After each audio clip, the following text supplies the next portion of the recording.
दोस्तों, केवल भारत ही नहीं बल्कि दुनिया भर में ऐसे कई देश हैं जहां पर पुरानी कहानी, किस्सों, दंत कथाओं और मिथकों में अनेक तरह के जीवों के अस्तित्व का वर्णन किया है। इन्हीं में से एक किरदार है जलपरी। जी हाँ, जलपरी यह वास्तव में होती है या नहीं, इस बात की पुष्टि तो आज तक भी नहीं हुई, लेकिन अब ऐसे कई सबूत हमारे सामने आए हैं जिन्होंने जलपरियों के कभी न कभी अस्तित्व में होने की बात पर सबका ध्यान आकर्षित किया। यूँ तो हमने कई कहानी, किस्सों, कार्टून, मूवीज में अक्सर जलपरियों को सुना और देखा है, लेकिन आज हम आपको इन जलपरियों से जुड़ी कुछ ऐसी घटनाओं के बारे में बताएंगे जिसे सुनकर आप हैरान रह जाओगे। तो दोस्तों, वीडियो में आगे बढ़ने से पहले आप हमारे चैनल पर आए हैं, आपका स्वागत करते हैं और आप हमारे चैनल को सब्सक्राइब कर बेल आइकन को भी प्रेस कर देना, जिससे कि आने वाली हमारी न्यू वीडियो आप तक सबसे पहले पहुंच सके। तो वीडियो में आगे बढ़ते हैं। ग्रीक लोक कथाओं का मुख्य किरदार है जलपरी, जिसे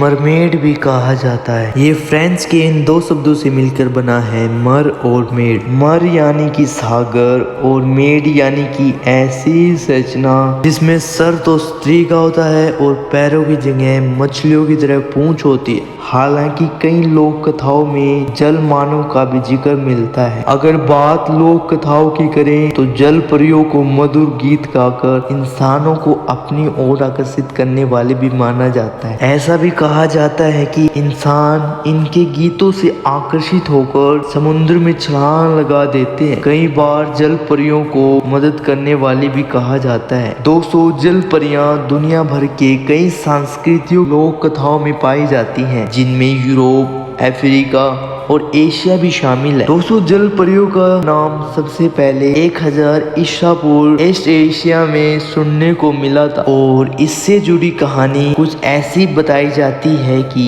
देवी अटारगेटिस को न चाहते हुए भी अपने प्रेमी को मानना पड़ा था, जिससे शर्मिंदा होकर उन्होंने तालाब में छलांग लगा दी और एक जल परी के रूप में पानी में ही रहने लगी। एक कहानी और है जहाँ अलेक्जेंडर की बहन थियास लियोनिक के मरने के बाद जल परी बन गई थी। भारतीय रामायण की, थाई और कंबोडिया की संस्कृति को माने तो ऐसा उल्लेख मिलता है कि जब हनुमान जी लंका जाने के लिए सेतु बना रहे थे तो तब स्वर्ण मच्छर यानी कि सोने की जल परी ने हनुमान जी के इस प्रयास को रोकने की तमाम कोशिशें की, परंतु वह विफल रही। और कहा जाता है कि स्वर्ण मच्छर रावण की बेटी थी। और दोस्तों, प्राचीन कहानियों में तो जल परियों के आंसुओं को मोतियों में बदल जाने का उल्लेख भी मिलता है। यही वजह थी कि मछुआरे हमेशा ही इन जल परियों के शिकार की तलाश में रहते थे, पर ये जल परियां अपनी मधुर आवाज के संगीत से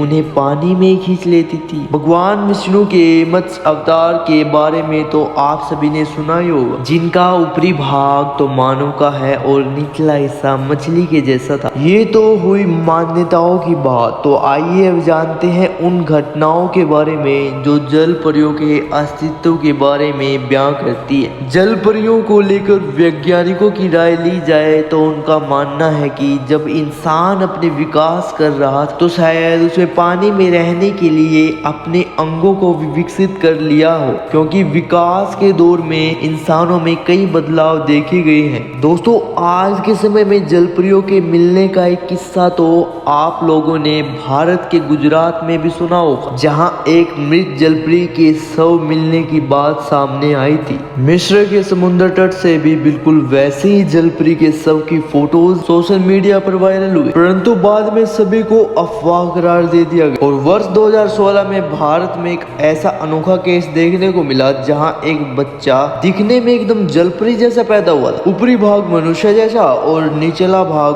दोनों पैर जुड़े हुए जैसे कि किसी मछली की पूंछ की तरह दिखाई पड़ रहे थे। तो दोस्तों, दोस्तों अनफॉर्चुनेटली यह बच्चा केवल 10 मिनट ही जिंदा रह पाया। डॉक्टरों ने बताया कि इस बीमारी का नाम राइशन मिलिया है, जिसे मरमेड सिंड्रोम के नाम से भी जाना जाता है। ये सारी घटनाएं इन जलपरियों के होने न होने दोनों प्रकार की संभावनाएं जताती है। मगर दोस्तों फिलहाल में तो सच यही है कि जलपरियों के होने की कोई पुष्टि हुई नहीं है, लेकिन अब तक जलपरियों को लोक कथाओं से बाहर वास्तविक जीवन में नहीं लाया जा सकता। परंतु दोस्तों विज्ञान की कोशिश तो अब तक भी जारी है। तो आपको आज का वीडियो कैसे लगा कमेंट में जरूर बताना, और आपको पसंद आया तो एक वीडियो को लाइक जरूर कर देना, और अपने दोस्तों के साथ भी ये वीडियो जरूर शेयर करना। दोस्तों फिर मिलेंगे आपसे एक नए ऐसे इंटरेस्टिंग वीडियो के साथ। तो अब इजाजत दीजिएगा।